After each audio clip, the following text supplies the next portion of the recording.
Hello friends, welcome to my channel Chaurasia coaching class. मैं राम भवन चौरसिया आज आपको अपना अपभ्रंश भाषा का लास्ट टॉपिक जो बहुत ही महत्वपूर्ण है, अपभ्रंश भाषा का वस्तुनिष्ठ प्रश्न पढ़ाने वाला हूं। और यह मेरा अपभ्रंश भाषा और प्राचीन आर्य भाषा जैसे वैदिक संस्कृत, लौकिक संस्कृत, पाली, प्राकृत होते हुए अपभ्रंश तक हम जो आते हैं, यह मेरा अपभ्रंश तक का ये लास्ट वीडियो है जो मोस्ट इम्पॉर्टेंट है। आप जानते हैं कि कोई भी कहानी लिखा जाता है उसके लास्ट में उसका सार होता है। जो सार ही होता है वही मुख्य होता है, जो बहुत ही संक्षेप में लिखा जाता है। तो इस प्रकार से जो मेरा लास्ट वीडियो है, इसमें मैं अपने हिसाब से जितना पिरो सकता हूँ पिरो दिया हूँ कि जिसके बाद इस वीडियो में कुछ शेष या बाकी जानकारी न रहे। इस नाते आप लोग यह वीडियो पूरे ध्यान से देखिएगा और लास्ट तक देखिएगा, क्योंकि यह हमारा अपभ्रंश भाषा से संबंधित और आदिकालीन भारतीय साहित्य से संबंधित यह हमारा लास्ट अपभ्रंश भाषा का वीडियो है, जो हमारा ये 10वां वीडियो है। इसके पूर्व मैं 9 वीडियो बना चुका हूँ।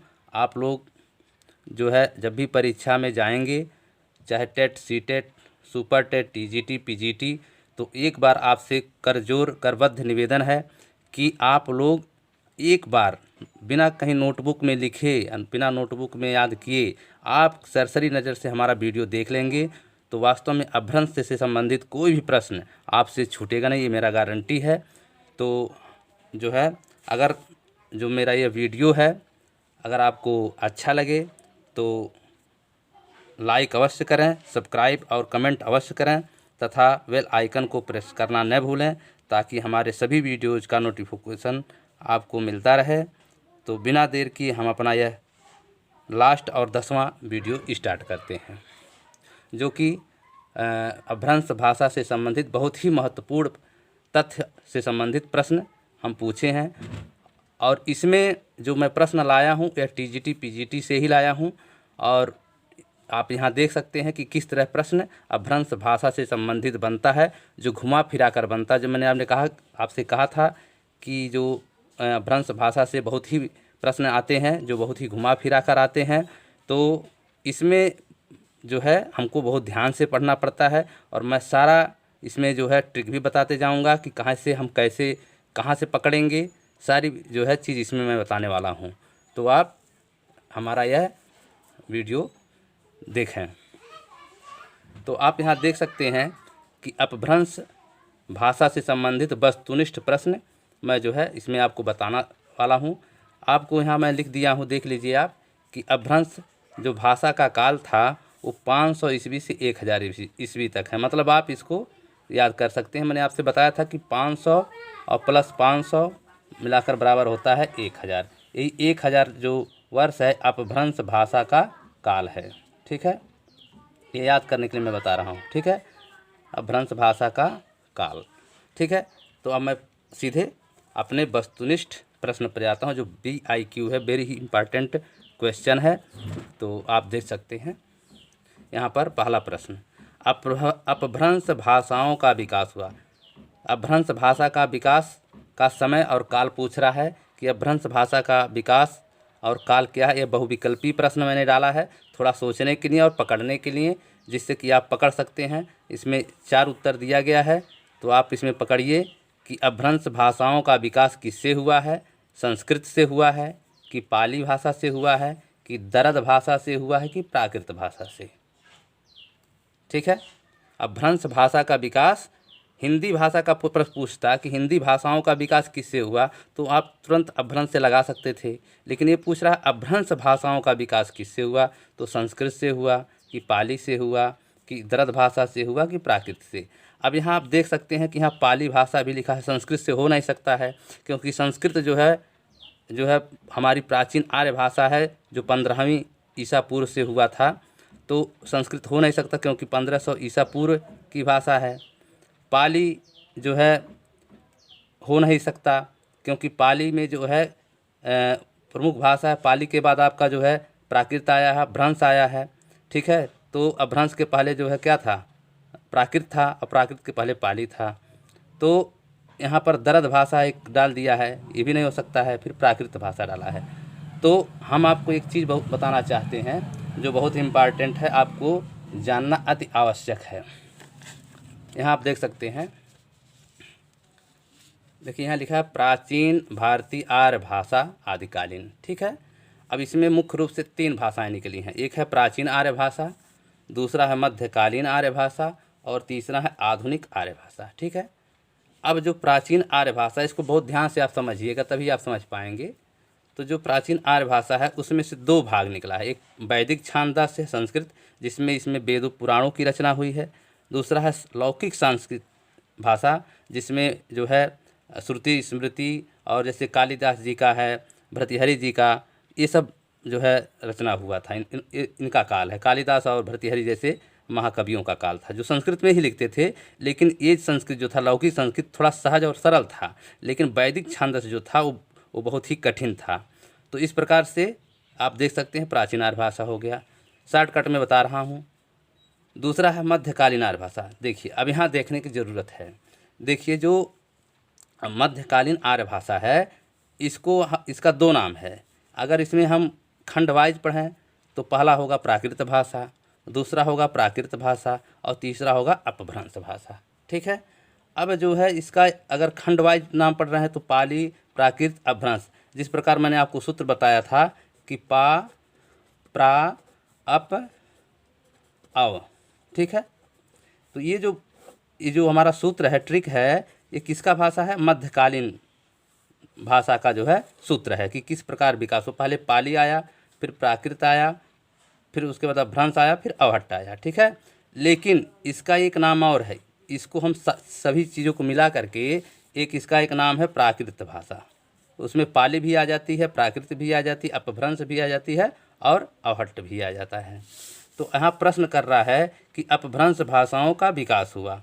तो अपभ्रंश भाषा आप देख सकते हैं यहाँ पर कि अपभ्रंश भाषा, यहाँ देखिए तो अब यहाँ देखिए लिखा है प्रथम प्राकृत काल।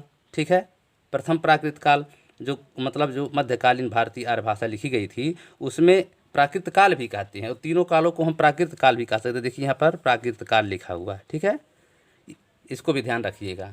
तो इसको हम प्राकृत काल भी कह सकते हैं। ठीक है, और इसका एक नाम है पाली, प्राकृत, अपभ्रंश, अवहट्ट। ठीक है, तो जो ये प्राकृत भाषा है, इसको जो पाली को हम प्रथम प्राकृत काल कह सकते हैं, द्वितीय प्राकृत काल को हम प्राकृत भाषा कह सकते हैं और तृतीय प्राकृत काल को हम अपभ्रंश भाषा कह सकते हैं।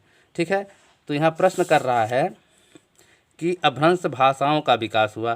तो आप जो है अपभ्रंश भाषा के पहले कौन भाषा आया है? यहाँ आप देख सकते हैं प्राकृत आया है। अपभ्रंश भाषा के पहले कौन भाषा आया है? प्राकृत भाषा आया है। और प्राकृत भाषा में भी कई भाषा है, जैसे पाली है, प्राकृत है, अपभ्रंश भी एक प्राकृत भाषा है। लेकिन अगर हम यहाँ देखें तो मैं जो सूत्र आपको बताया था उसी सूत्र के अनुसार ये सही बैठ रहा है कि पूछ रहा है अपभ्रंश भाषा का विकास कैसे हुआ।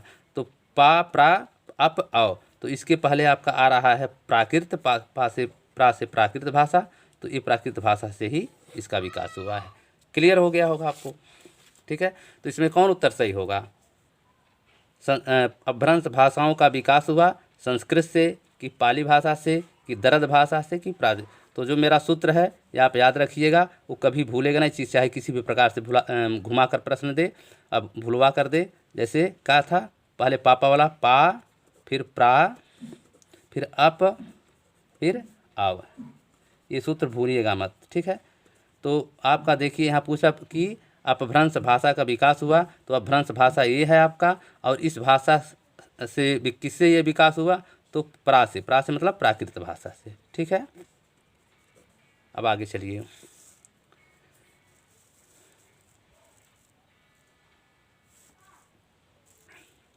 दूसरा प्रश्न है अपभ्रंश भाषा का काल। तो अपभ्रंश भाषा का काल आप में इसमें दिया गया है कि ईसा पूर्व 1000 से ईसा पूर्व 500 तक। ठीक है, फिर दिया है 500 ईसा पूर्व से 1000 ईसा पूर्व तक। फिर दिया है 1500 ईसा पूर्व से 1500 ईसा पूर्व तक। फिर दिया है 500 ईस्वी से 1000 ईस्वी तक। इसमें कौन सही है? अपभ्रंश भाषा का काल कौन है?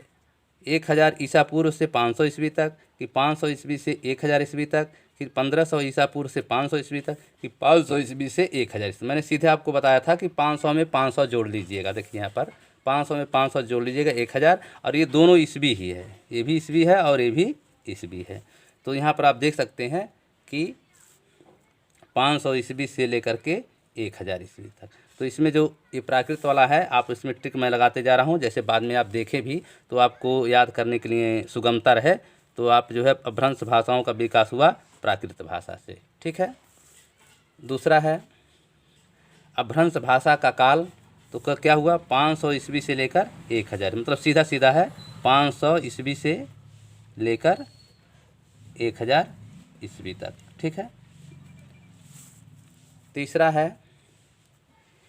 हिंदी खड़ी बोली किस अपभ्रंश से विकसित हुई।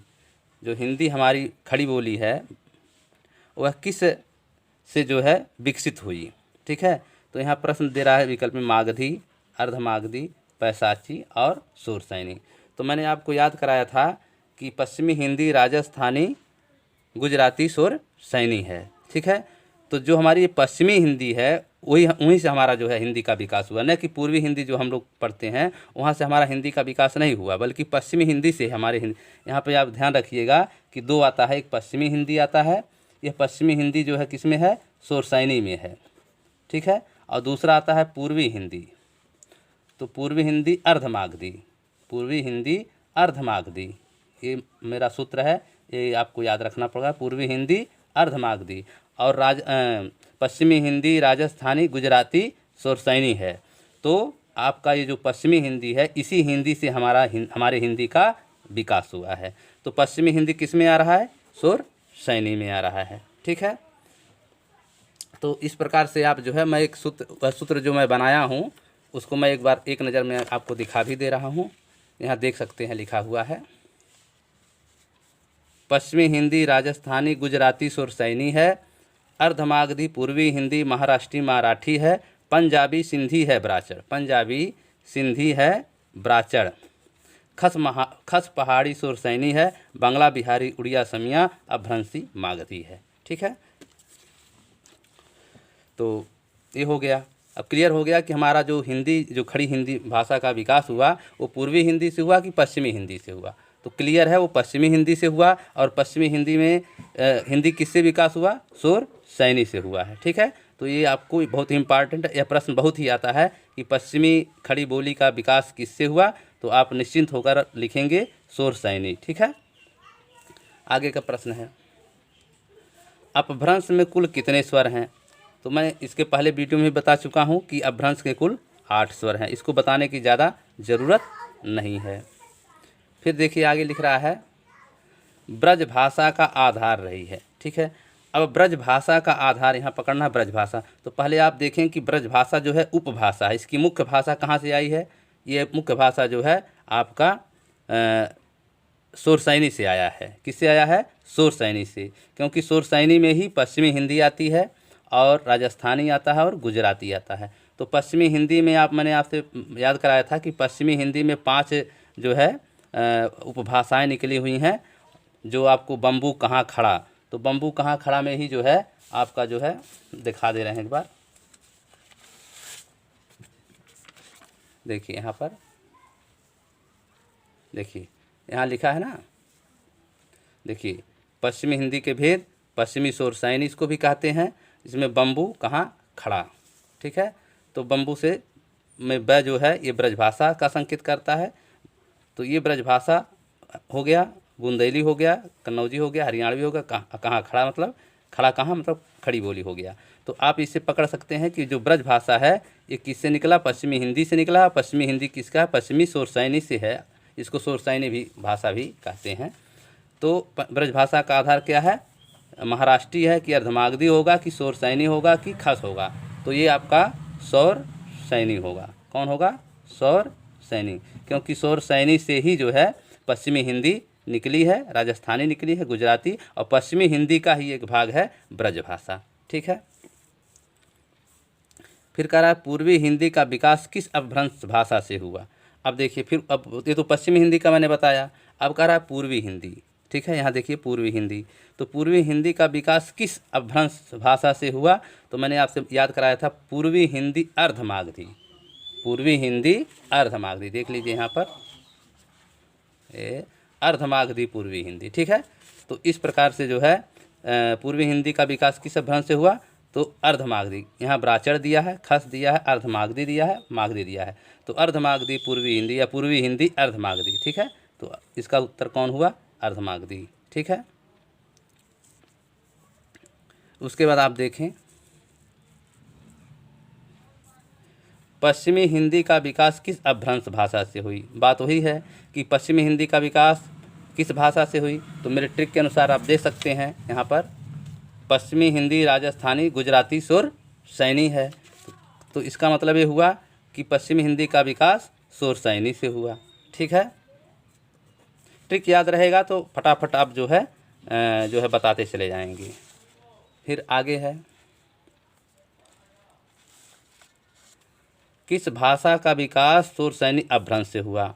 किस भाषा का विकास शोरसैनी अपभ्रंश से हुआ? मतलब शोरसैनी में कौन कौन सी भाषाएं आती हैं? तो शोरसैनी में आपने देख ही लिया कि आप जो है पश्चिमी हिंदी राजस्थानी गुजराती शोरसैनी है, तो पश्चिमी हिंदी राजस्थानी गुजराती शोरसैनी मतलब ये 3 भाषाएं थीं। तो अपभ्रंश भाषा का विकास जो है गुजराती, पंजाबी, मराठी, सिंधी, तो इसमें से कौन है? राजस्थानी, गुजराती और पश्चिमी हिंदी है, तो ये दोनों नहीं है, गुजराती है, तो गुजराती आपका हो गया, ठीक है। उसके बाद है 9वां, अपभ्रंश भाषा का मुख्य छंद क्या था? तो मैंने आपको बताया ही था, इसमें चौपाई होगा कि सवैया होगा कि कुंडलिया होगा कि दोहा होगा। आप मेरे पढ़ाने से आपको याद हो गया होगा कि अपभ्रंश भाषा का मुख्य छंद क्या होगा? क्या होगा? दोहा, ठीक है, क्योंकि दोहा में ही अपभ्रंश भाषा लिखी गई है। 10वां प्रश्न है ब्रज भाषा का विकास किस अपभ्रंश भाषा से हुआ? ब्रज भाषा का विकास किस अपभ्रंश भाषा से हुआ? तो ब्रज भाषा मैंने बताया है कि बम्बू कहाँ खड़ा, ब्रज से आप उठाएंगे तो बम्बू कहाँ खड़ा, तो बम्बू खड़ा मतलब ये पश्चिमी जो है हिंदी से निकला है, और पश्चिमी हिंदी का जो स्रोत है वो क्या है? शोर सैनी है, ठीक है, ये आप जान गए।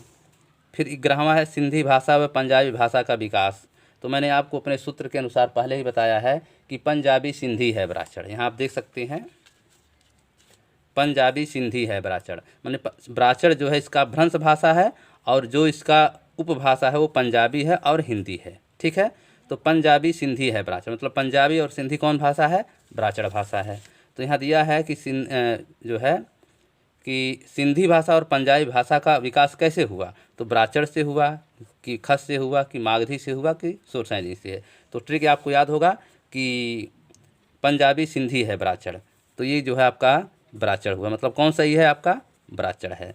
हाँ, ब्राचड़ का एक नाम और भी है, उसको हम पैसाची भी कहते हैं। क्या नाम है? पैसाची भाषा, ठीक है। अब इसको मैंने आपको याद कराया था कि गांव में कुछ बौचड़ लोग घूमते हैं जो भूत पिशाच की तरह लगते हैं, दिखाई देते हैं, तो उससे आप लगा लीजिएगा कि ब्राचड़ का अगर दूसरा नाम पूछे तो पैसाची मैंने पैसाच मैंने भूत पिशाच की तरह। तो ये जो गांव में बौचड़ मतलब होते हैं जो घूमते रहते हैं मतलब शराब वराब पी करके, तो इस तरह से उनको लोग बौचड़ कहते हैं। तो जो देखने में कैसे लगते हैं? पैसाच की तरह। तो बौचड़ से आप ब्राचड़ उठाइएगा, ब्राचड़ से पैसाच, ठीक है। तो जो ये सिंधी भाषा है और पंजाबी भाषा है किससे निकली है? पैसाची से या जो है ब्राचड़ से, ठीक है, याद हो गया। मैं जो कह रहा हूँ ये किसी से संबंधित नहीं है, किसी को मतलब बुरा भी नहीं लगे, क्योंकि मेरा ये समझाने का तरीका है जिससे आप लोग जो है याद कर लें, अपने दिमाग में सेट कर लें। फिर है अवधी भाषा। अवधी भाषा का विकास किस अपभ्रंश से हुआ? अब यहाँ मैंने दिखा दिया था अवधी भाषा, तो अवधी भाषा में भी मैंने बताया था अवधी को आप देखने में अवधी लगेगा लेकिन अब छी कहिएगा। क्या कहिएगा? अब छी। अब छी मतलब क्या करेगा? अब छींकने वाला है। तो अवधी में कौन कौन प्रमुख भाषाएं हैं? ये मेरा ट्रिक है जो पूर्वी हिंदी का है। किसका ट्रिक है? पूर्वी हिंदी का है, ठीक है। तो पूर्वी हिंदी में ऐसे आ जाएगा अवधी, वैसे हो जाएगा आपका बघेली, और छी से हो जाएगा छत्तीसगढ़ी। तो चूंकि पूर्वी में 3 अक्षर है तो 3 अक्षर से अब छी होगा, और ये कौन है? पूर्वी हिंदी, ठीक है। तो इसका सूत्र था कि पूर्वी हिंदी अर्धमागधी, ठीक है। तो अवधी भाषा का विकास किससे हुआ है? ब्राचड़ से कि पूर्वी हिंदी से, कि पश्चिमी हिंदी से, कि शोरसैनी से। तो यहाँ पर आप देंगे पूर्वी हिंदी अर्धमागधी, तो मतलब ये आपका जो है पूर्वी हिंदी होगा। ठीक है, अब आप मेरा दूसरा पेज दिखा रहा हूँ।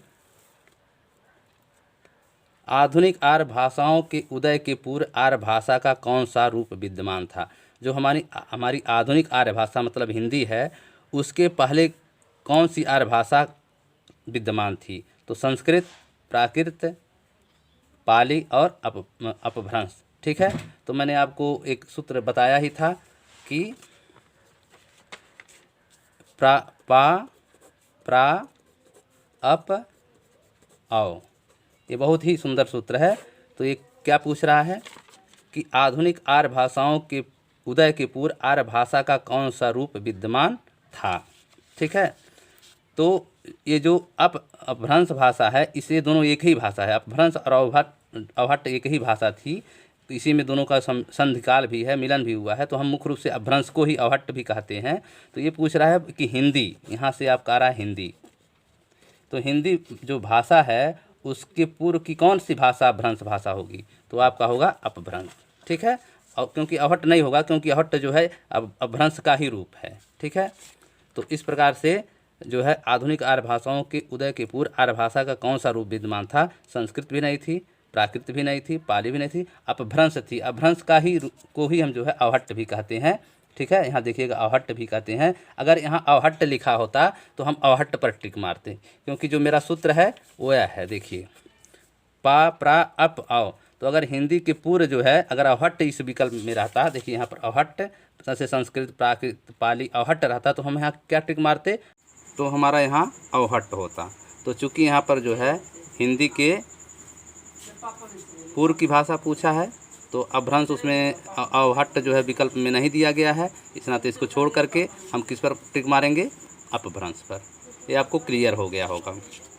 अब अगले प्रश्न की तरफ चलते हैं। यहाँ देखिए लिखा है आधुनिक भारतीय आर्य भाषाओं का विकास हुआ। मतलब आधुनिक भारतीय आर्य भाषाओं का विकास हुआ, किससे हुआ? अपभ्रंश से, अवधी से, ब्रज भाषा से, कि मागधी से। ठीक है, सेम टू सेम चीज़ वही है, लेकिन यहाँ चूँकि जो है आधुनिक आर्य भाषाओं के उदय के पूर्व आर्य भाषा का कौन सा रूप जो है विद्यमान था, यही चीज़ है, उसके पूर्व पूछ दिया है। और इसमें कह रहा आधुनिक भारतीय आर्य भाषाओं का विकास हुआ। बात एक ही है, प्रश्न वही है और वही चीज़ इसमें दे रहा है। तो आधुनिक भारतीय आर्य भाषा मतलब हिंदी होता है। आधुनिक आर्य भाषा मतलब हिंदी होता है। मैं आपको दिखा सकता हूँ समझने के लिए। देखिए यहाँ पर, देखिए यहाँ लिखा है भारतीय आर्य भाषा को 3 कालों में विभक्त किया गया है। ठीक, क्लियर हो गया है। अब इसमें जो है 3 पार्ट है। एक है प्राचीन भारतीय आर्य भाषा, दूसरा है मध्यकालीन भारतीय आर्य भाषा और तीसरा है आधुनिक भारतीय आर्य भाषा। तो आधुनिक आर्य भाषा यहाँ हुआ।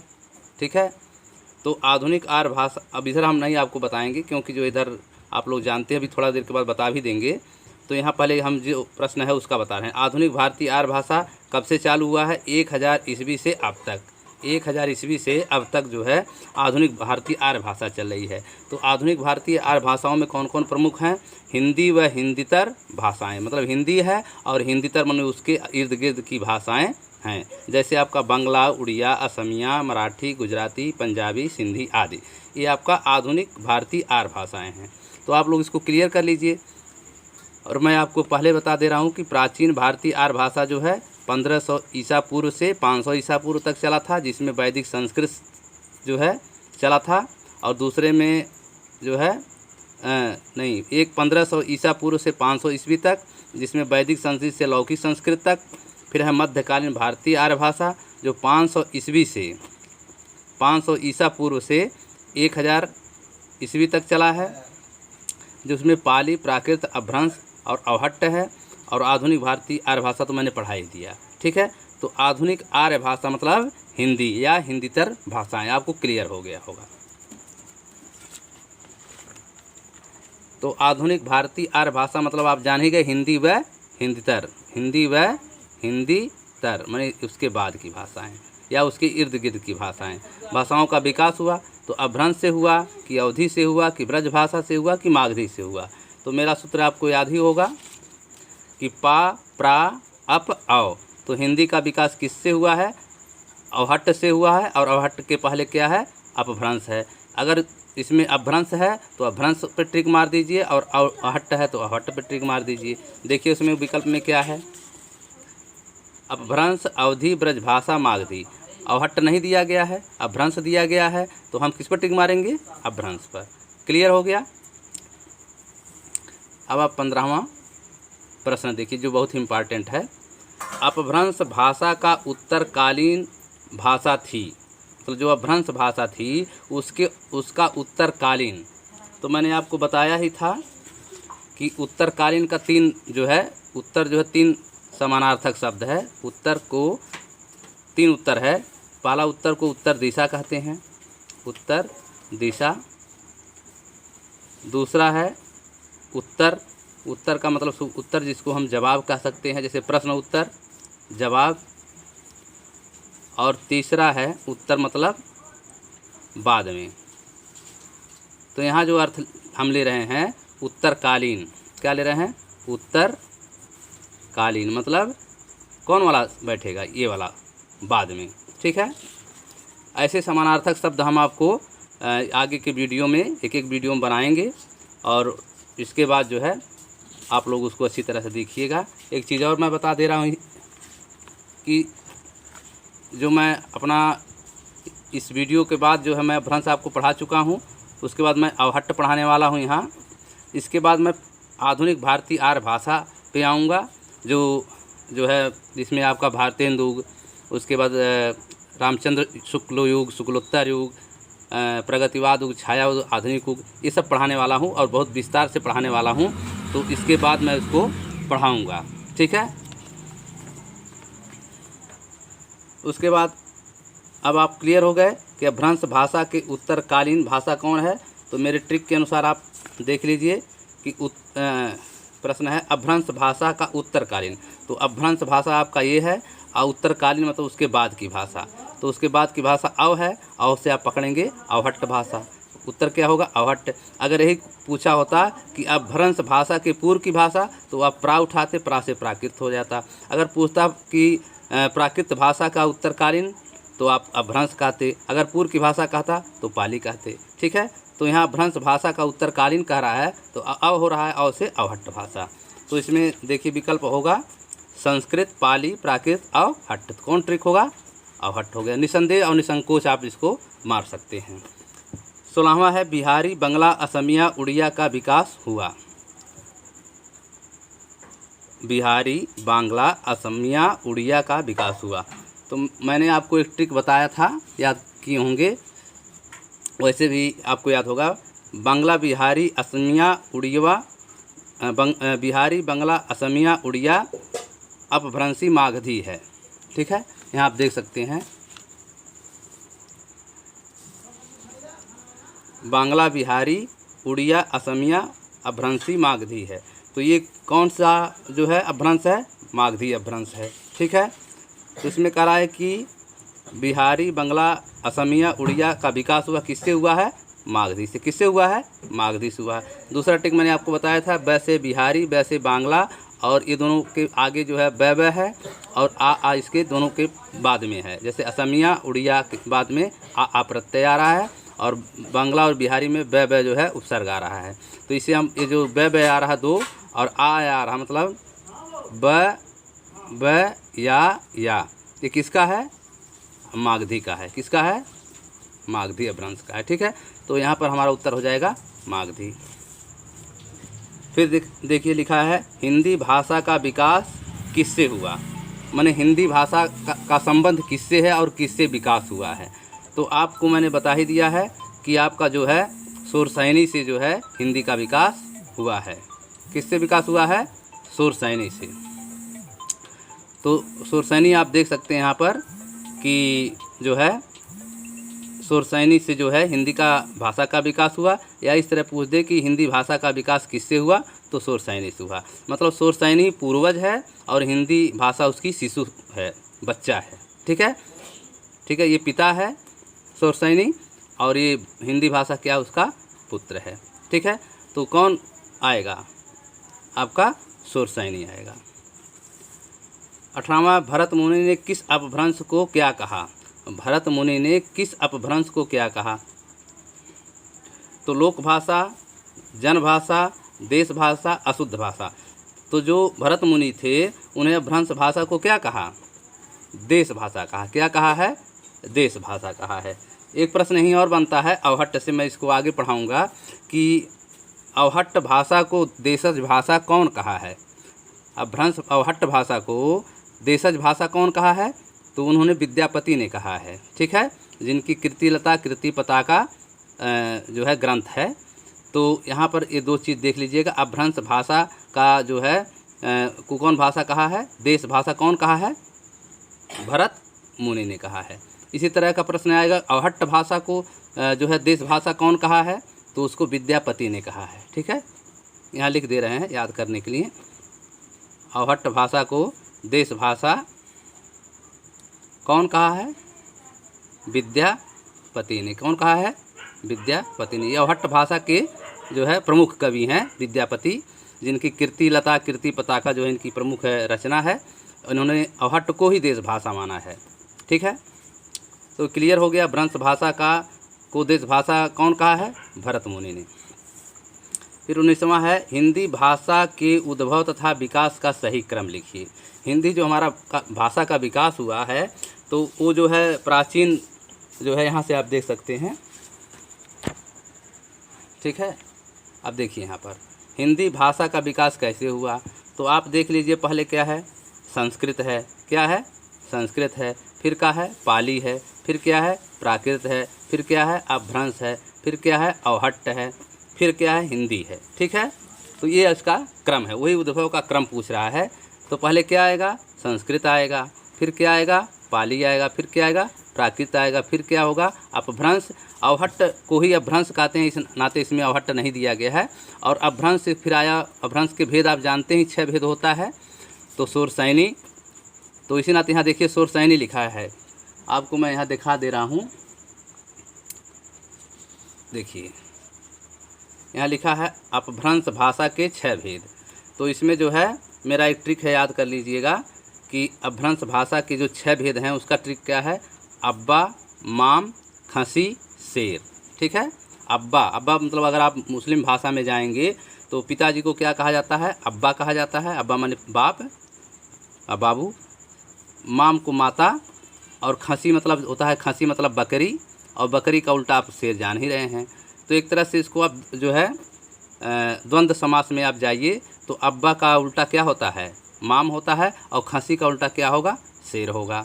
तो देखिए एक चीज़ ये बैठ गया, दूसरा चीज़ ये बैठेगा कि माँ जो है किससे परेशान रहती है, पापा किससे परेशान रहते हैं, माता से, माम से।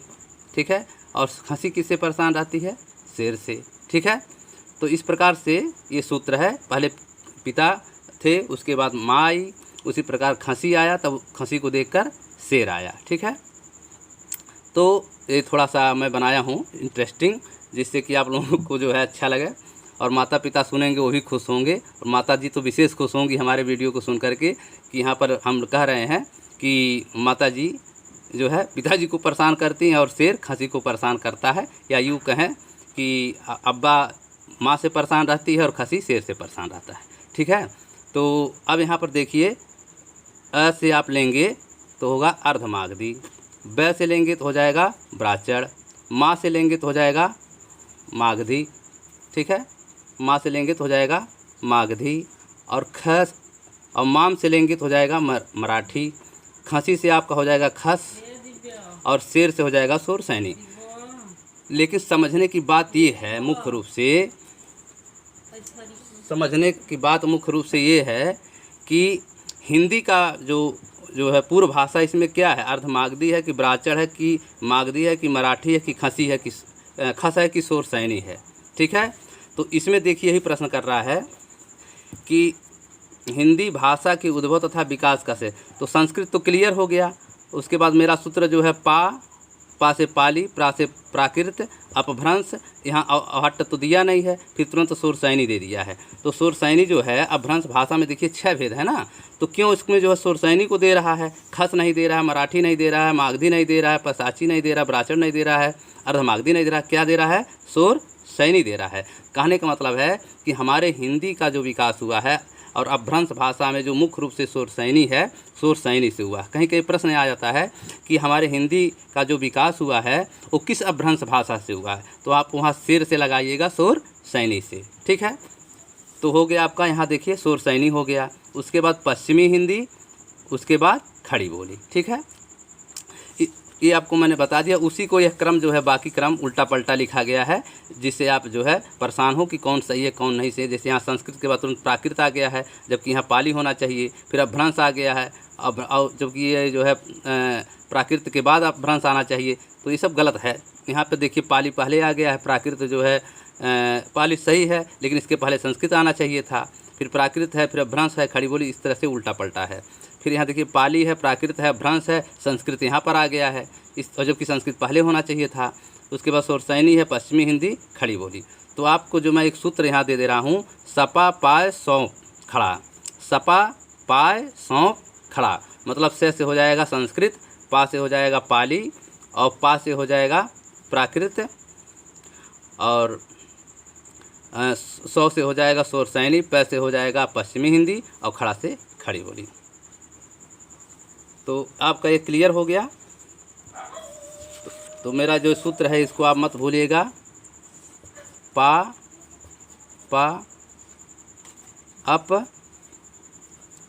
अप रहेगा यह, और इसके आगे आप जान ही रहे हैं, संस्कृत लगा दीजिएगा, संस्कृत, और ये अप नहीं रहेगा क्योंकि दोनों एक ही है। फिर आपका आ जाएगा शोरशैनी,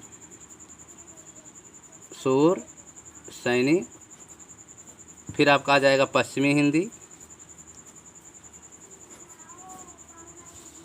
उसके बाद खड़ी बोली। ठीक है, अब इसमें पश्चिमी हिंदी, मैंने इसका एक वीडियो बनाया है पश्चिमी हिंदी का, जो आप लोग जानते होंगे। पश्चिमी हिंदी में 5 अक्षर है, जिसमें 5 अक्षर में इसका सूत्र है बम्बू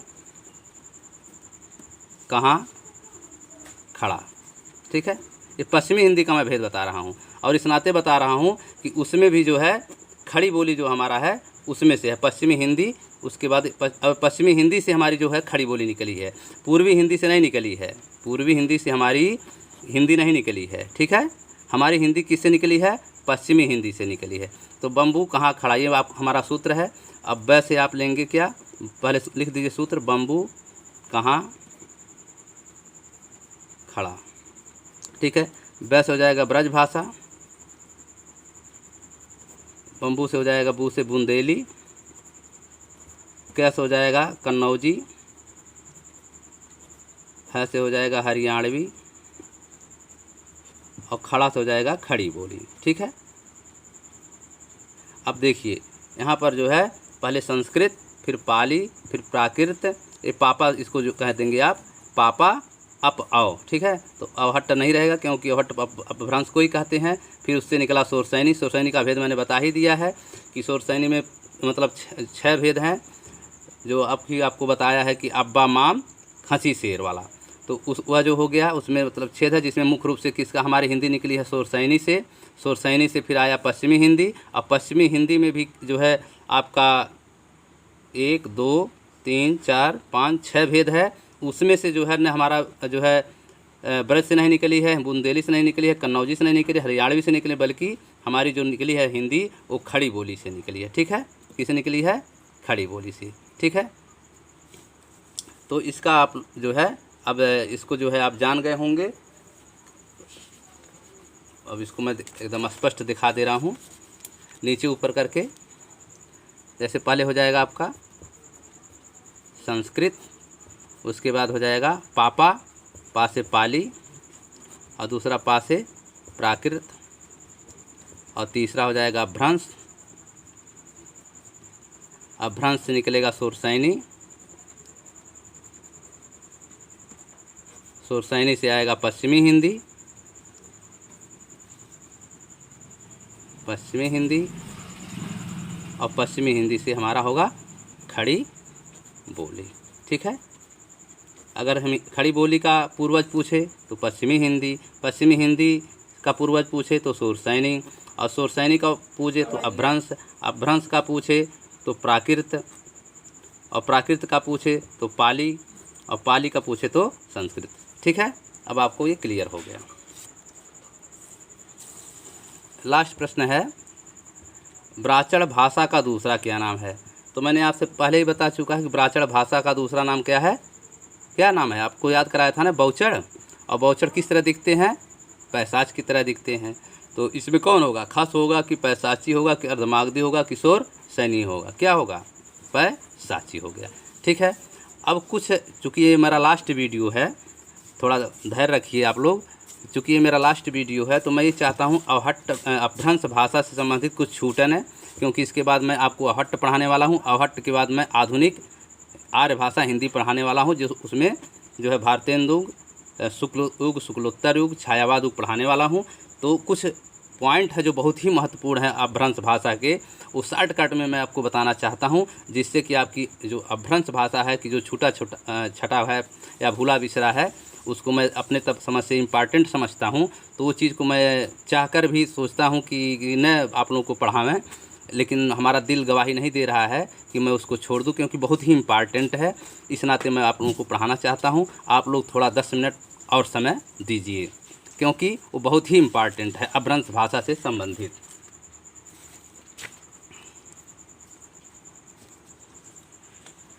मैं बहुत ही शॉर्टकट में पढ़ाऊँगा इसको। हाँ, देख सकते हैं आप, बहुत ही शॉर्टकट पढ़ाऊँगा, और ये बहुत ही इम्पॉर्टेंट है। बस जल्दी जल्दी पढ़ाते जाऊंगा, थोड़ा सा जो भी रहेगा थोड़ा सा व्याख्या कर दूंगा। तो आप देख सकते हैं, हिंदी और अपभ्रंश में अंतर एवं संबंध। हिंदी भाषा में और अपभ्रंश भाषा में क्या अंतर है और क्या उनका अंतर संबंध है? तो यहाँ जो है इसको आप एक नोटबुक में भी बना लीजिएगा, लिखने अगर नहीं समझ पा रहे हैं तो आप एक नोटबुक बना लीजिएगा, ये बहुत इम्पॉर्टेंट है। भले आप जो है इसको समझ जाए तभी भी नोटबुक बनाइएगा, और अगर नहीं समझ पा रहे हैं तभी भी नोटबुक बना लीजिएगा, ये बहुत इम्पॉर्टेंट है। यहाँ दिखा जा रहा है कि हिंदी बोलचाल की भाषा बन गई थी किस सन में, किस जो है शताब्दी में हिंदी हमारी जो है अस्तित्व में आ गई थी और लोग खड़ी भाषा में बोलना शुरू कर दिए थे। यह बहुत ही इम्पॉर्टेंट वर्ष है, यह आप सीधे सीधे 1000 ईस्वी कह सकते हैं। यहाँ पर दिया है जो दूसरा प्रश्न है, तद्भव शब्द ने हिंदी ग्रहण किया। ठीक है, मैंने आपको बताया ही था कि हमारी जो हिंदी इस समय चल रही है वो तत्सम शब्द में चल रही है। किसमें चल रही है? तत्सम शब्द में। तो जो अगर उससे संबंधित पूछेगा तद्भव और तत्सम में, तो आप कहिएगा कि जो है हिंदी का जो ग्रहण किया वो किससे किया? तद्भव शब्दों से। ठीक है, जो मैंने आपको साइकिल का चित्र बनाया था कि पहले साइकिल आई, प्राचीन साइकिल आई थी जो उसका बिगड़ा रूप था, जिसको तद्भव कहते हैं, और जो आज के डेट में हिंदी हम बोल रहे हैं वो तत्सम भाषा में है, जो संस्कृत से लिया गया है कुछ शब्द को। ठीक है, तो तीसरा है भाषा की प्रवृत्ति कठिन से सरलता की ओर। पहले जो भाषा थी, मतलब जो संस्कृत थी, वो उल्टा थी, मतलब सरलता से कठिन की तरफ था, मतलब सरल से क्या था, वो कठिन की तरफ था। लेकिन अब हमारी जो भाषा की प्रवृत्ति आ रही है वो क्या हो रहा है? कठिन से सरल की ओर जा रहा है। ठीक है, मतलब अब पहले लोग संस्कृत जो था वो सब लोग जो है जो साहित्यकार थे, जो मतलब बहुत उच्च वर्ग के लोग थे, वो लोग ही हिंदी बोलते और लिखते थे। लेकिन जो ग्रामीण क्षेत्र में जो अपभ्रंश का काल आया, तो उसमें जो गांव और देहात के लोग बोलते थे वो कौन भाषा बोलते थे? अपभ्रंश भाषा बोलते थे। तो वो जो है धीरे धीरे हमारी जो भाषा की प्रवृत्ति है वो किधर जा रही है? कठिन से सरल की ओर जा रही है। ठीक है, संस्कृत में आपको पढ़ा चुका हूँ कि संस्कृत में कितने वचन होते हैं? 3, आज भी 3 है और पहले भी 3 था, इसमें कोई परिवर्तन नहीं हुआ, वो यथावत है। जैसे पुल्लिंग, स्त्रीलिंग और नपुंसक। संस्कृत में जो मतलब वैदिक संस्कृत में था 3 वचन, और आज भी संस्कृत में 3 वचन है, इसमें कोई परिवर्तन, नो चेंजिंग, मतलब कोई परिवर्तन नहीं हुआ है। हिंदी में 2 वचन तब भी था, और हिंदी में 2 रूप, जो हिंदी में 2 वचन तब भी था और आज भी है, एक पुल्लिंग और एक स्त्रीलिंग। हिंदी में दो रूप हैं, हिंदी का दो रूप है, एक मूल रूप हिंदी हमको पढ़ते हैं और एक दूसरा है विकारी रूप। विकारी मतलब जैसे मतलब देशज भाषा और जो है विदेशज भाषा, ये सब जो आकर के मिश्रण हो गई उससे विकार उत्पन्न हो गया हमारी हिंदी भाषा में। तो इस तरह से हम हिंदी के दो रूप हैं, एक है मूल रूप और दूसरा है विकार रूप। काव्यों में अपभ्रंश जबकि बोलचाल में देश भाषा कहते हैं। जो हमारी अपभ्रंश भाषा है, काव्य में क्या भाषा कहा जाता है? काव्यों में अपभ्रंश, जब जो काव्य लिखा गया भ्रंश काल में तो उसको तो अपभ्रंश कहा गया, लेकिन बोलचाल की भाषा में उसको क्या कहा जाता था? देश भाषा। जब मैंने आपको बताया है, भरत मुनि ने कहा था कि अपभ्रंश भाषा जो है, यहाँ आपको इसके पूर्व अभी बताए हैं कि भरत मुनि ने अपभ्रंश को क्या कहा है? देश भाषा। किसको कहा है? अपभ्रंश को। ठीक है, तो जो लोगों की बोलचाल की भाषा थी अपभ्रंश काल में, वो उसको लोग जो है देश भाषा कहते थे। और जो साहित्य लिखा जाता था उस समय, उस साहित्यकार जो थे, पोएट जो थे, उसको जो है अपभ्रंश मतलब शुद्ध भाषा में अपभ्रंश बोलते थे, और अशुद्ध भाषा में, देहाती भाषा में, ठेठ भाषा में हम क्या कह सकते हैं? देश भाषा बोलते थे।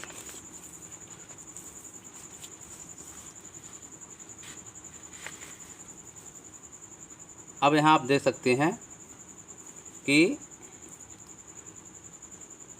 अपभ्रंश में कुल 8 स्वर थे। ये थोड़ा सा रिपीट भी मैं करा दे रहा हूँ कि अपभ्रंश में कुल कितने स्वर थे? 8 स्वर थे।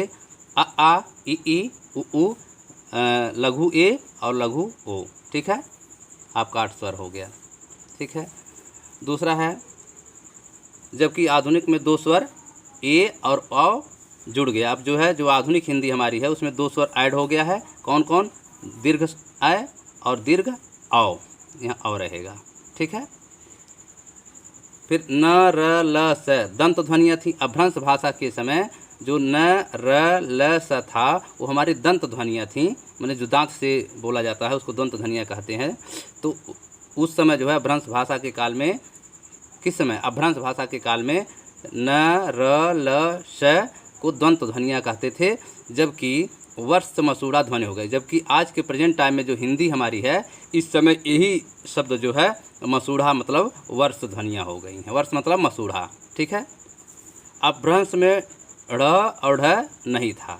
ठीक है, ये ढ़ और न क्या है? आप जब हिंदी वर्णमाला पढ़ेंगे तो इनको हम द्विगुण कहते हैं। द्विगुण वर्ण क्या कहते हैं? द्विगुण व्यंजन। क्या कहते हैं? द्विगुण व्यंजन। ये दो हैं, दो से दो और दो से दो गुण, मतलब ये दो जो हैं द्विगुण व्यंजन हैं। कौन कौन? एक ढ़ और एक ढ। ये जो है ट वर्ग में आपका आता है। ट, ठ, ड, ढ, अड़ा। इसके नीचे देखिए बिंदी नहीं है, इसके नीचे भी बिंदी नहीं है, लेकिन इसी ट वर्ग में ही दो बढ़ गया है। इसके नीचे बिंदी आ गया है और इसके नीचे ढ। जैसे आपका जो है पढ़ाई है, पढ़ाई में क्या आ गया? ये वाला लगता है ढ़, पढ़ाई यहाँ वाला ये वाला। और सड़क में जो है ये ड़ जो है ये द्विगुण जो है व्यंजन है। ठीक है, अब जो है अपभ्रंश भाषा में ये दोनों नहीं थे, और लेकिन अब हिंदी में ये दोनों आ गए हैं। ये थोड़ा जानकारी है, बहुत इंपॉर्टेंट है, जो आप लोगों को जानना अति आवश्यक था। संस्कृत में संयोगात्मक थी। जो हमारी कोई प्रश्न पूछ देगा, जो इसके पहले मैं पूछा हूँ कि हिंदी कैसी भाषा है, हमारी हिंदी कैसी भाषा है, तो हमारी हिंदी कैसी भाषा मैंने आपको बताया था, वियोगात्मक। कौन भाषा है? वियोगात्मक। जबकि हिंदी अपभ्रंश भाषा क्या है? वियोगात्मक है। और हिंदी जो हमारी भाषा है उसमें जो प्रश्न था उसमें था अपभ्रंश भाषा का क्या रूप है, क्या स्वरूप था, तो मैंने बताया था आपको वियोगात्मक। जबकि हिंदी हमारा दो है, वियोगात्मक या विश्लिष्ट भाषा। तो जो है अपभ्रंश और हिंदी लगभग एक ही है, वियोगात्मक है, और वियोगात्मक को ही हम विश्लिष्ट भाषा भी कहते हैं। विशिष्ट मतलब थोड़ा कठिन भाषा। कहने के लिए हिंदी जो है सरल भाषा है, लेकिन इसका जो व्याकरण है कठिन है। व्याकरण क्या है? वियोगात्मक है, मतलब विशिष्ट है, कठिन है। जबकि वहीं संस्कृत जो हमारा था उस संस्कृत पाली में संयोगात्मक थी, मतलब वाक्य रचना जो है इसका सरल था, रूप कठिन था। जो उसका ग्रामरी रूप है, व्याकरणिक रूप है, संस्कृत का सरल है, लेकिन जो उसको पढ़ना जो चाहता है, अगर न पढ़ा रहा है तो उसको पढ़ नहीं पाएगा, क्योंकि वो कठिन है। उसका रूप देखने में कठिन है। जैसे आपको एक एक पैराग्राफ में बिना जो है पूर्ण विराम का मिलेगा, तो सब लोग जो है उसको पढ़ नहीं पाएंगे। उसका रूप जो है कठिन है देखने में, लेकिन जो उसकी वाक्य संरचना है, ग्रामर जो है, रूप धातु याद हो जाए एक बार तो सब अकारांत उकारांत एक याद हो तो सब पर वही चलता है। तो इस तरह से जो है ये आपका वाक्य जो था वो संस्कृत का वो संयोगात्मक था, मतलब इसका वाक्य रचना सरल था और रूप क्या था, कठिन। अब हमारा बात तो समझ गए होंगे कि संस्कृत जो भाषा थी उसका ग्रामर जो है इजी था, लेकिन उसका रूप मतलब जो बाह्य रूप होता है कठिन होता है। उदाहरण के रूप में आप देख सकते हैं कि जैसे हमारा शरीर है, देखने में गोरा है और अंदर से क्या है, इंटरनल जो है ये चीज़ जो है उसी प्रकार से है। तो वाक्य रचना जो इसका सरल था और रूप क्या था, कठिन था। वहीं उसका उल्टा हो गया है। हिंदी और अपभ्रंश में क्या हो गया, इसका उल्टा हो गया है। हिंदी जो है और अपभ्रंश भाषा संयोगात्मक की जगह क्या हो गई, वियोगात्मक हो गई है। वियोगात्मक का दूसरा अर्थ होता है विश्लिष्ट। विश्लिष्ट माने थोड़ा सा कठिन, मतलब इसका जो वाक्य रचना है मतलब ग्रामर, हिंदी का जो ग्रामर है वो कठिन है, जबकि इसका रूप क्या है, देखने में सरल है, क्योंकि ये देवनागरी लिपि है। कौन लिपि है, देवनागरी लिपि है। और देवनागरी लिपि कोई भी होता है तो पढ़ लेता है, तो इसको पढ़ने में तो सब लोग पढ़ लेंगे, ये आसान है, मतलब उसका बाह्य रूप जो है आसान है। लेकिन जो इसका ग्रामर है वो बहुत ही कठिन है, क्योंकि एक अंग्रेज़ जो है हम जल्दी से अंग्रेजी सीख लेंगे, लेकिन एक अंग्रेज़ हिंदी जो है नहीं सीख पाएगा। वो स्त्रीलिंग में जो है पुल्लिंग लगा देता है, पुल्लिंग में जैसे वह जाती था कह देगा या वह जाता थी कह देगा, ठीक है। तो इस तरह से जो है वो ग्रामर सीख नहीं पाता है, ठीक है। तो हमारी जो हिंदी है बहुत इंपॉर्टेंट है। दोनों प्रश्न है कि कभी पूछ देगा संस्कृत और पाली जो है किस प्रकार की भाषा थी, तो संयोगात्मक थी। संयोगात्मक मतलब उसका जो ग्रामर है वो सरल था और उसका रूप कठिन, जबकि इसके विपरीत अपभ्रंश भाषा और हिंदी हमारी ये दो भाषाएं, यहाँ संस्कृत पाली दो है देख लीजिएगा, और यहाँ हिंदी अपभ्रंश दो है। तो संस्कृत और पाली क्या था, संयोगात्मक, और हिंदी और अपभ्रंश भाषा क्या था, यहाँ आप देख सकते हैं।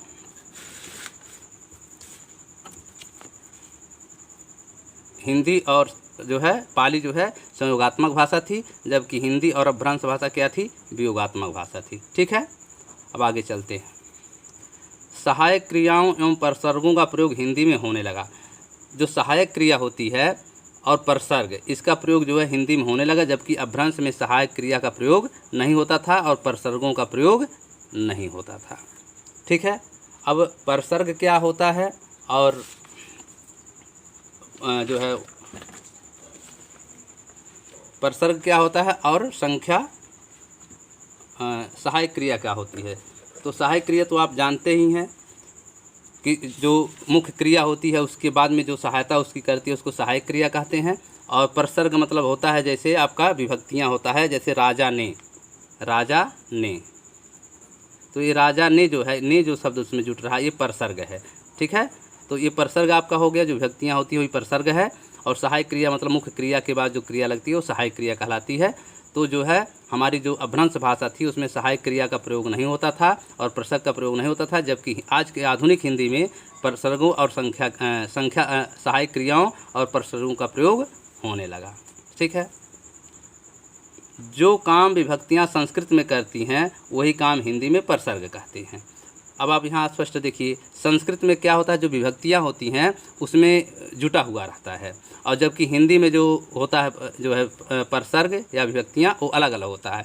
उदाहरण के रूप में मैं आपको बता दूं, जैसे लिखा है रामस्य, क्या लिखा है, रामस्य, ये देखिए एक शब्द है, इसमें जो है विभक्ति भी है और कर्ता भी है, मतलब संज्ञा भी है। राम क्या है, संज्ञा है और कर्ता है, और अस्य का अर्थ होता है का, मतलब इसका अर्थ निकालेंगे तो क्या होगा, राम का। आपका संस्कृत में देखिए एक ही शब्द है रामस्य, और जबकि हिंदी में क्या हो गया, राम का। तो ये जो अलग अलग शब्द बन रहा है ये आपका प्रसर्ग है, ठीक है, इसको विभक्ति भी कहते हैं। और यहाँ देखिए संस्कृत में एक ही में है रामस्य, ठीक है। तो जब मैं संस्कृत पढ़ाऊँगा तो इसमें आपको, और हिंदी जब पढ़ाऊँगा तो हिंदी की विभक्ति और संस्कृत विभक्ति भी आपको मैं पढ़ाऊँगा अच्छे तरीके से। देखिए यहाँ राम ने रावण को मारा, तो यहाँ जो है को क्या है, ये आपका जो है आपका विभक्ति है, प्रसर्ग है। अब यहाँ आप जो है लास्ट में आप देख सकते हैं नह मह लह अपभ्रंश में संयुक्त व्यंजन थे। संयुक्त व्यंजन देख ही रहे हैं, आधा न है और है, आधा म है और है, आधा ल और है। जैसे आपको क्र है तो क्र में क्या होता है, ये संयुक्ताक्षर है, इसमें कर छुपा हुआ है। तो इसी तरह जो अपभ्रंश भाषा का काल था उसमें इस तरह लिखा जाता, आधा न और पूरा है, आधा में पूरा है, आधा ल पूरा है।